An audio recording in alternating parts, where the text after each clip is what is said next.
बांग्लादेश की जो इस वक्त परिस्थितियां हैं वो पूरी दुनिया देख रही है, लेकिन जिस वक्त बांग्लादेश आज़ाद हुआ था यानी पाकिस्तान से जब वो अलग हुआ था तो उसकी परिस्थितियां लगभग आज जैसी ही मिलती जुलती थी, क्योंकि हालात इस तरह हुए थे। लेकिन कट्टरपंथी थी जो आज है, क्या वो इस तरह की थी?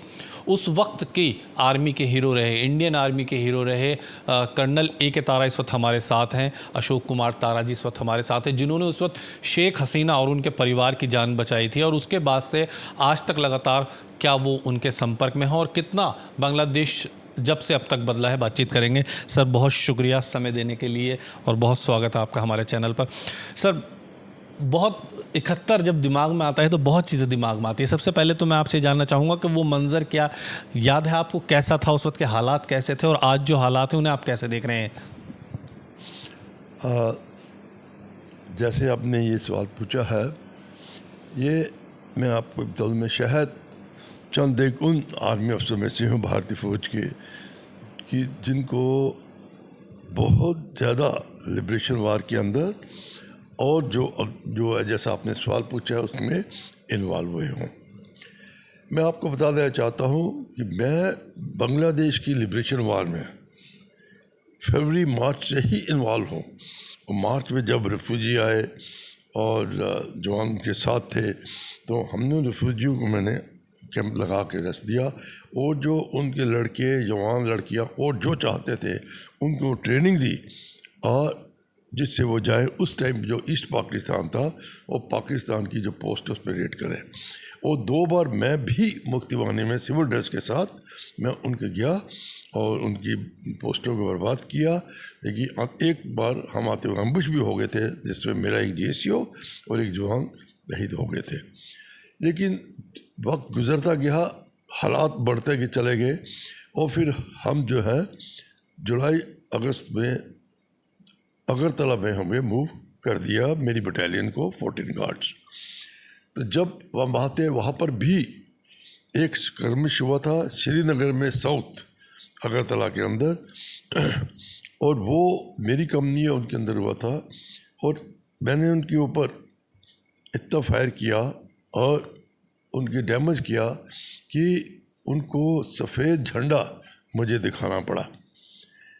और शायद वो एक ही मौका होगा या कम मौके होंगे जहां पाकिस्तान ने भारतवर्ष को बांग्लादेश की लड़ाई के अंदर सफ़ेद झंडा दिखाया हो। जब उन्होंने सफ़ेद झंडा, उनका कोई त्यौहार था, वो त्यौहार मनाना चाहते थे। उन्होंने बोला खुदा की कसम हम आपके ऊपर कार्रवाई नहीं करेंगे, ना रेफ्यूजी कैंप पे करेंगे, आप हमें मत करिए, हमारी पाकिस्तान से हिंदुस्तान से कोई ऐसी बदले की भावना नहीं है। तो पाकिस्तान ने सफ़ेद झंडा दिखाया और आप लोगों से रिक्वेस्ट की कि हमारी बदली कोई भावना नहीं है, अब जंग रोक दीजिए। हम रोक दिए, हमारा जो त्यौहार है हमें उससे मना दीजिए। तो हमने उसकी बात मान ली और उन्होंने भी कोई फायर नहीं किया, कुछ दिन रहे। उसके बाद पाकिस्तान ने अगरतला के नॉर्थ में बहुत बड़ा अटैक किया, जो हमारी फॉल्ट पोस्ट थी, भारतीय पोस्ट, उसके हमला किया। और वहाँ पर एक छोटी सी शुरू में नहीं सोचा कि इतनी बड़ी पाकिस्तानी फ़ौज होगी, तो मुक्तिबानी कंपनी के साथ अटैक कराया। लेकिन ये अटैक 2 दिन के अंदर ही, 3 दिन के अंदर ही एक ब्रिगेड का अटैक हो गया, जिसके अंदर दोनों तरफ बहुत ही कैजुअलिटीज़ हुई, बहुत जख्मी हुए, डेथ हुई। और आपको ये बताने के लिए कि अंदाज़ा है कि वो कितनी बड़ी लड़ाई थी कि उसमें एक ब्रिगेड कमांडर इंजर्ड हो गया, एक CO साहब इंजर्ड हो गए, एक ट्वाइस साहब दूसरी पलटन इंजर्ड हुए और तकरीबन 30 से 40 जवान जो है शहीद हुए। उस चीज़ को देखने के लिए जो मेरी बटालियन 14 गार्ड थी, उनको अगरतला से वो ढलाई टी गार्डन में जो अटैक हुआ था वहाँ भेजा गया, मुझे नीचे से लाया गया। और बाद में उस छोटी सी बात बता दें कि उस ढलाई टी गार्डन का जो फैक्ट्री एरिया था, जो सबसे इम्पॉर्टेंट था और मजबूत था, वो मुझे दिया गया कैप्चर करने के लिए। और हमने उसके ऊपर हमला किया और उसको कैप्चर कर लिया। उसमें मेरा एक JCO और जवान जख्मी हो गए थे और एक शहीद हो गया था। बाकी जो है पोस्टें, बाकी मेरी पलटन थी, उसने पकड़ ली। ये लड़ाई के बाद जो है कि हालात ऐसे हो गए थे कि कभी भी लड़ाई हो सकती है। तो दिसंबर में, पहली 2 दिसंबर को हमारी पलटन को हुक्म मिला कि आप बांग्लादेश के अंदर जाएंगे तो वहाँ एक स्टेशन है गंगा सागर रेलवे स्टेशन, वो स्ट्रेटजिकली बहुत इम्पॉर्टेंट था। क्यों? कमिला से जो भी नॉर्थ की रेलवे लाइन जाती थी उसके ऊपर था। दूसरा, जो कमिला से हाईवे अखोड़ा और ऊपर जाता था उसको भी वो डोमिनेट करते थे। तो जब वो हमको दिया गया तो इसकी जो प्लानिंग थी, वो जो प्लान था ऊपर का, वो था जो आम तौर पर सिखलाई के मुताबिक हमला करना टैंकों की से। लेकिन जब मैं और मीडिया की पार्टी वहाँ गई तो हमने देखा कि वो मुमकिन नहीं है। क्यों? कि पाकिस्तान ने काफ़ी मोर्चे बना रखे थे, एंटी टैंक मिडल लगा रखे थे, माइंस लगी हुई थी, और सबसे ज़्यादा था कि वो दलदल था वहाँ पर, जिससे कि उसमें चलना और गाड़ी को निकलना, टैंकों का निकलना बहुत नामुमकिन था, और हो सकता है कि बड़ी हैवी कैजुअल्टी होती। ये सोचते हुए हमने अभी सोच ही रहे थे कि पाकिस्तानियों ने एक स्टेशन वैगन रेल लाइन के ऊपर पुश कर रहे, धिक्का लगा रहे थे, तो एकदम हमारे दिमाग में आया कि ये ऐसी जगह है जहाँ तो माइनफील्ड नहीं है या बहुत कम है।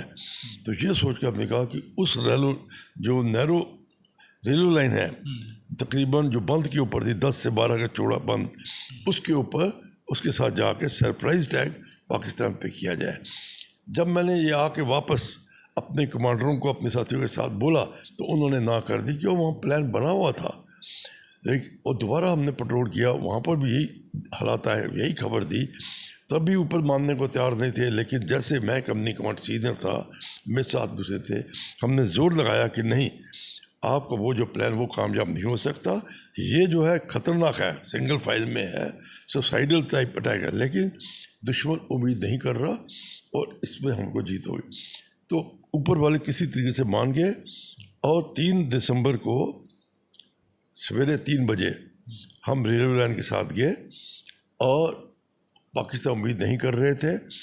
रेलवे लाइन के दाहिने हाथ को मेरी कंपनी अल्फ़ा कंपनी थी, बाएं हाथ को ब्रेवो कंपनी थी, जिसके company commander major OP Kohli थे। जब गए तो मैं अपनी कंपनी को लीड कर रहा था, तो पहला जब बंकर आया तो उनको हमारी आवाज़ सुनाई दी, और उन्होंने बोला कौन है? तो मेरे साथ मेरे सूबेदार उशार सिंह था। उन्होंने बोला अब बाहर निकल के देखो। वो समझ गए कि भारतीय फौज है। उन्होंने फायर किया, सूबेदार उशार सिंह गिर गए। मैंने उसी वक्त पोजीशन ले लिया, और मार्टो कॉकटेल, जिसको आम पेट्रोल बम बोला जाता है, वो मैंने बंकर के ऊपर फेंक दिया। बंकर में आग लगी उसके ऊपर, और मेरे पास हैंड ग्रेनेड था, वो मैंने अंदर डाल दिया। जब ये कार्रवाई हुई तो बंकर थोड़ा सा बर्बाद हो गया, लेकिन 2 जख्मी पाकिस्तानी अभी भी MMG जो है मीडियम मशीन गन, वो फायर कर रहे थे, और मेरे जवानों के ऊपर फायर हो रहा था, और कुछ जख्मी थे। इस हालत को जब मैंने करार किया, वो MMG जो थी उसको पकड़े, मैंने बाहर खींच लिया, और फायर बंद हो गया। वो पाकिस्तानी भागने लगे, तो मेरे साथ जो साथी थे उन्होंने फायर किया और उनको मार दिया। अभी बाईं तरफ जो है ऊपर से MMG फायर आ रहा था पाकिस्तानियों का, जिन्हें हमारा हमला रोक दिया, और जो कंपनी थी ब्रेवो कंपनी, उसके ऊपर भी हमला हुआ, जिसके कंपनी कमांडर ओपी कोहली थे। और उस सबसे आगे जो लीड कर रहा था उस कंपनी को, वो था लांस नायक अल्बर्ट इक्का। वो जख्मी हो गया, उसने भी पाकिस्तान मारा है। फिर भी वो करार करता चला गया, दोबारा थोड़ा सा जख्मी होगा, लेकिन उसने हिम्मत बनाई रखी, और वो दुश्मन की या पाकिस्तानी फौज की MMG थी ऊंचाई पर, उसके नीचे पहुंच गया। वो किसी से खड़ा होकर उसने ग्रेनेड डाला, और बंकर उड़ गया, और फिर हमने जो उसके ऊपर हमला किया और गंगा सागर के को कैप्चर कर लिया। ये हमला हैंड टू हैंड फाइट वाला था, जो 1 घंटे से ऊपर तक चला, और सवेरे 6 पकड़ लिया। अभी ये पकड़ने के बाद हमको आगे हुक्म मिला, अगले दिन अनाउंस करो। भारतीय फौज चारों तरफ से आ रही थी, हम चले गए, और मेघना रिवर वो हमने लोकल बोट और लोकल जो मोटर्स उनसे पार किया, जबकि जो बड़ी दूसरी फौज का हिस्सा था, 4 गार्ड और दूसरे से, उन्होंने जो हेलीकॉप्टर थे उसके थ्रू पार किया और वो सेट लिया।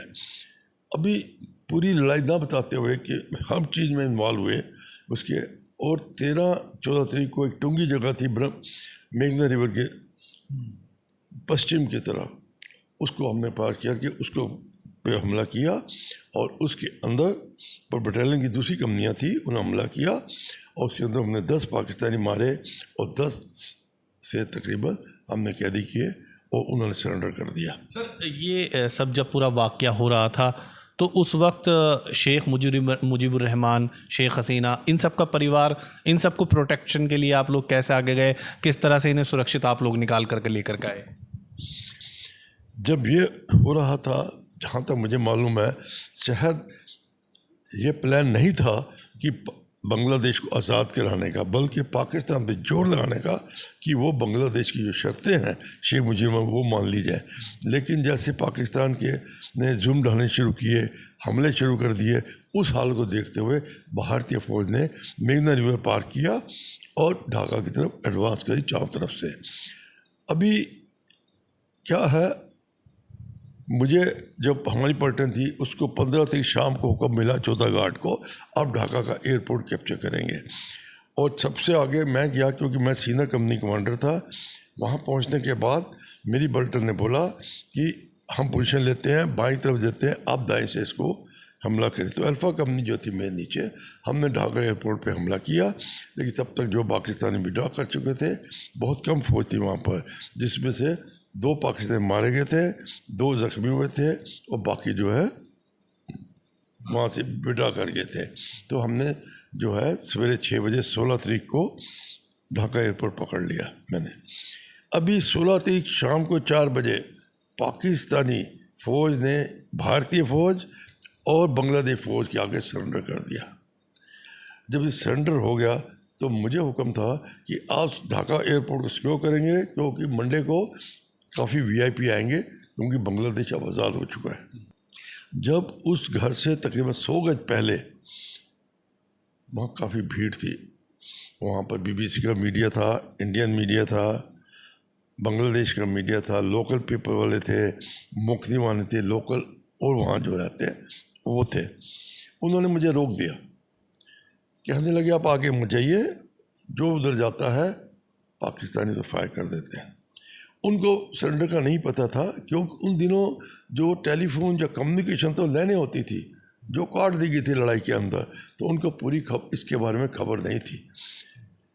और कहने लगे कि इस फायर से पहले भी उन्होंने कार दिखाई जिसे बुलेट लगी थी, एक डेड बॉडी पड़ी थी उसके अंदर लेडी की, कि ये लेडी डॉक्टर जो रिपोर्टर भी हैं वो गई, इसको फायर किया, इसको मार दिया।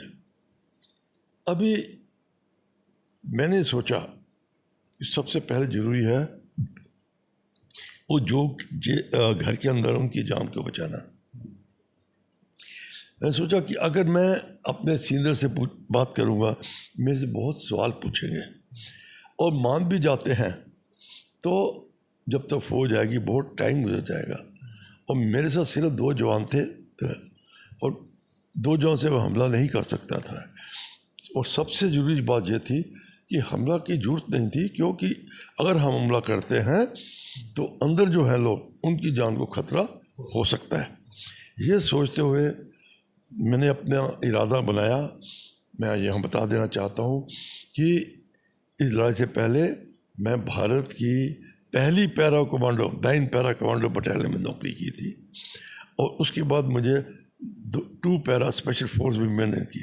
तो मेरे अंदर इरादा थोड़ा सा मजबूत था कमांडो वाला। और इससे भी बता दें कि मेरे पिता सेकंड वर्ल्ड वॉर में लड़ाई लड़ी थी। वो बचपन में नाम फौजी बेटा रखा था और मुझे फौजी में भर्ती होने के लिए कहते थे। तो वो जो एक फ़ौज का जज्बा था वो था। ऊपर से मैंने सोचा पाकिस्तान सरेंडर कर चुका है तो शायद इतनी वक्त ना पड़े।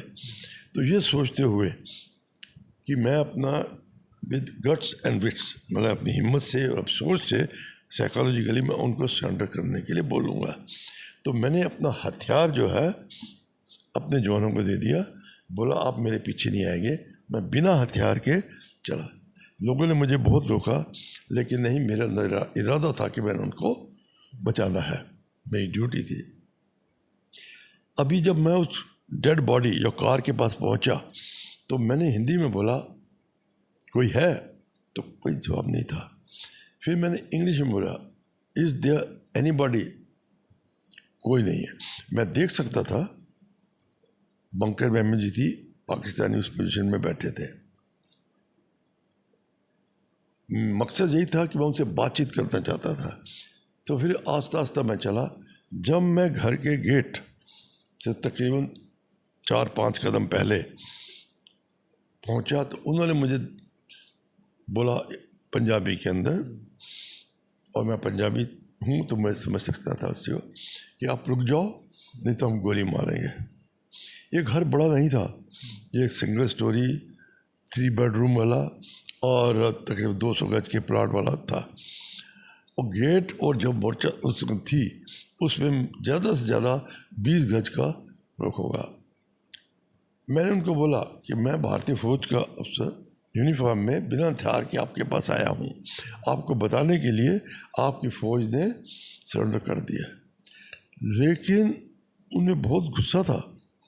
उन्होंने जितने भी पंजाबी के अंदर गाली हो सकती थी मुझे दी, और यहाँ तक बोला कि भारतीय फ़ौज को हम बर्बाद कर देंगे, हम पाकिस्तानी फ़ौज हैं, हमको लड़ना आता है, और इस तरह बातें की। लेकिन फिर भी मैं वहाँ खड़ा रहा, उनको बोला, मैं समझाया, वो नहीं समझे, वो मुझे गाली दी, वो गुस्से में बोलते रहे चले जाओ तो गोली मारेंगे। इतनी देर में एक भारतीय हेलीकॉप्टर ऊपर से उड़ा, तो मैंने इशारा किया, वो देखो ये भारतीय फ़ौज का हेलीकॉप्टर है। आपने कभी भारतीय फ़ौज का हेलीकॉप्टर ढाका के ऊपर देखा? इसका मतलब भारतीय फ़ौज ढाका में आ गई है। मैं यूनिफॉर्म में बिना हथियार के ढाका पूरा पार करके आपके पास आया हूँ। ये दोबारा उस चीज़ को मत करता है। अब उस चीज़ को सोचिए, वो नहीं थे, वो कुछ ऊंचा नीचा बोलते रहे।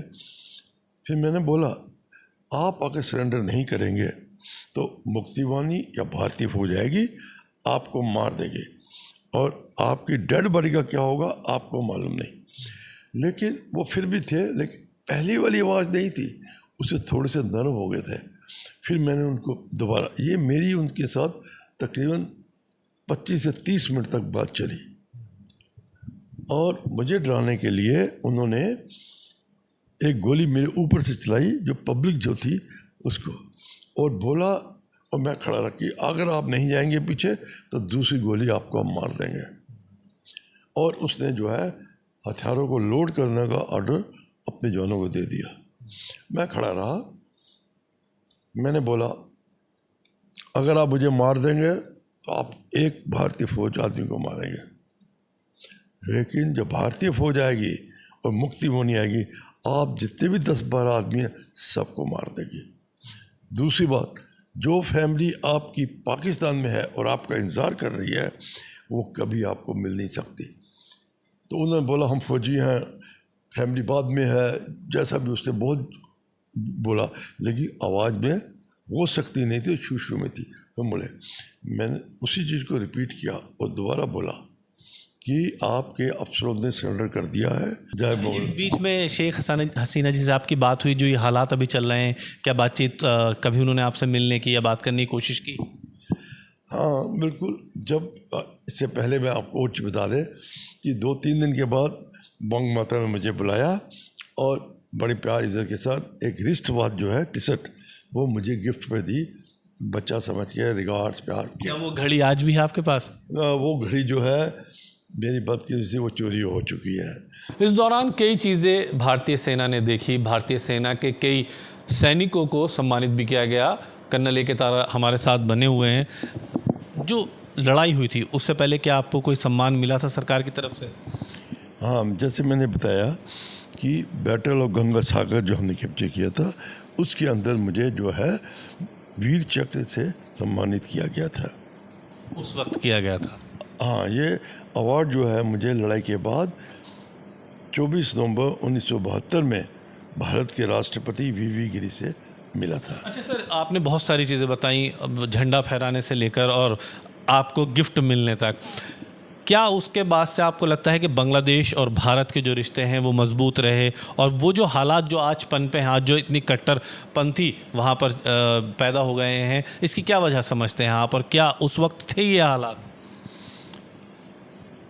इससे पहले मैं आपको ये बताना चाहूँगा कि जो मेरे रिलेशन है इन फैमिली के साथ, वो कैसे इतने नज़दीक आ गए कि जब मैंने छोड़ दिया, मेरी पलटन को और फौज को मिला, आप ढाका और बांग्लादेश छोड़कर वापस इंडिया में आएंगे, बाकी विड्रॉ करेंगे कि बांग्लादेश आज़ाद हो चुका है। शेख मुजीब रहमान जो पाकिस्तान में कैद थे उस टाइम, उनको पता लगा कि एक भारतीय फ़ौज का मेजर अशोक तारा उसने फैमिली को बचाया है, तो उन्होंने बोला मैं मेजर अशोक तारा को मिलना चाहता हूँ। बाकी फ़ौज विड्रा कर दी, लेकिन मुझे जो है बोला गया आप वहीं बंगला से ढाका में ही रहेंगे जब तक शेख मुजीब रहमान आपसे मिलते नहीं। 10 जनवरी 1972 में शेख मुजीब रहमान ढाका में आए और 12 जनवरी 1972 में उन्होंने मुझे अपने घर पे बुलाया।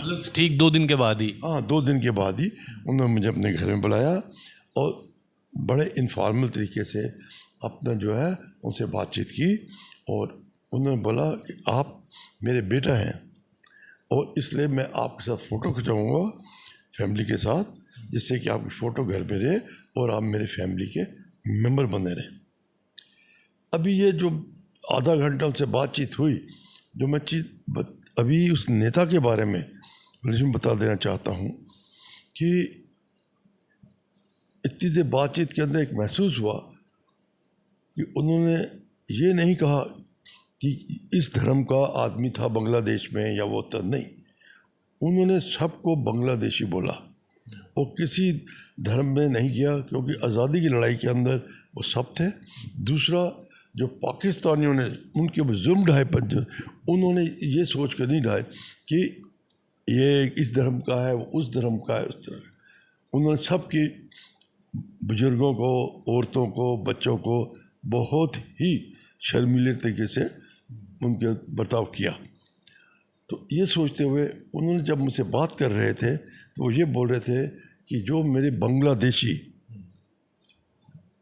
जख्मी हुए, जिनकी माता पिता बहनों के साथ ऐसा दुर्व्यवहार किया गया पाकिस्तान फ़ौज ने, मैं उनके जो ज़ख्म हैं, जो दुख हैं, वो कैसे दूर करूँगा। जो इकॉनमी है जो सफ़र किया वो उसको कैसे करूँगा, और बंगला जिसके पीछे उसने शुरू किया था, एक जो प्राइड है वो मैं वापस कैसे लाऊंगा। जो ख़ास बात मैं जो बताना चाहता हूँ, इस नेता ने आधे घंटे में से बातचीत किया, लेकिन एक बार भी ये नहीं कहा कि वो खुद कितने जुल्म से गुजरे या उनकी फैमिली या कोई उस जुल्म से गुजरी है लड़ाई के अंदर।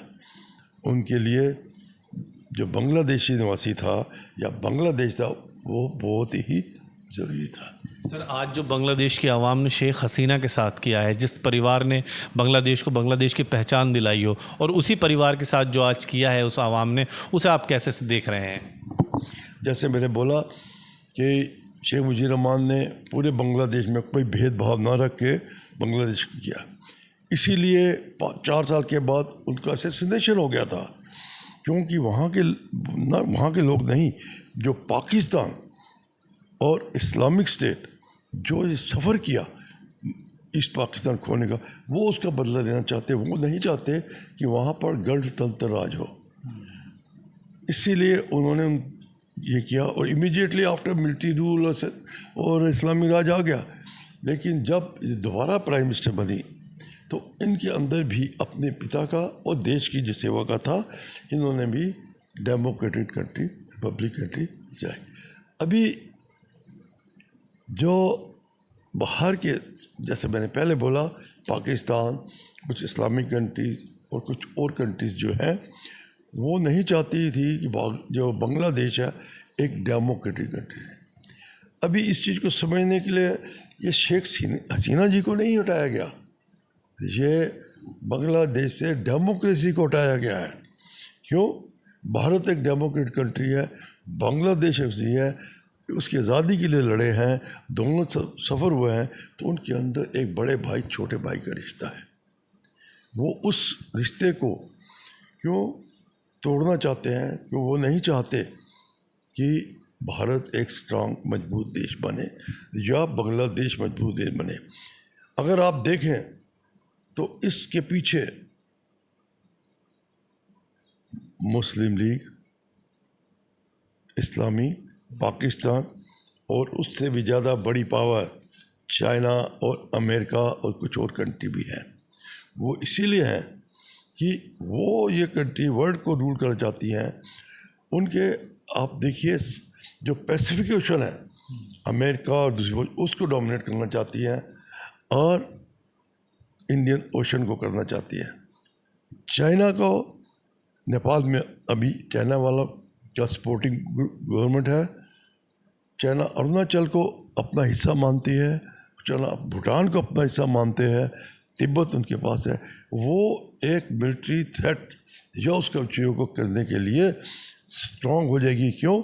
जो बांग्लादेश में गवर्नमेंट होगी अगर वो प्रो चाइना है तो मानी बात है जो ईस्ट के अंदर स्टेट्स हैं, मिज़ोरम है, नागालैंड है, उनको जो है वो थ्रेट करती रहेंगी और कंट्रोल करती रहेंगी और भारतीय फ़ौज शायद उतना उसको कंट्रोल ना कर सके।